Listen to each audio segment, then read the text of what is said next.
មានគេទេបងហាន់នឹងគេទេអបាញ់នឹងគេជួយខ្ញុំសៀវជីអបាញ់នឹងលោកជួយខ្ញុំដឹងក៏លោកណាតែសម្ដេចការតែក្មេងឆាប់រំលឹកម្យ៉ាងខ្ញុំក៏មិនចង់ជួបលោកទៀតនោះដែរ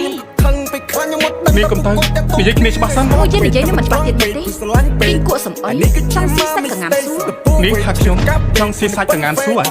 ឬមួយមិនឆ្លប់បញ្ចាក់មើលមកខ្លួនឯងប្រក្ររហាមគ្មានអ្វីសោះមិននឹងសំនៅជាមួយមុខជារបស់ខ្ញុំ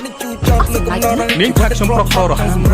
បើខ្ញុំប្រាប់នាងថាខ្ញុំជាប្រុសឈរនៅចំណុចកំពូលជាងគេក្នុងនោះមានទ្រព្យសម្បត្តិនិងអំណាចអ្នកខ្លាំងមកយើងលេងកំពូលជាងគេសូម្បីកាអាវសមរម្យក៏គ្មានផងកុំអួតនាំខ្មាស់មាន់ពេលលៀននេះ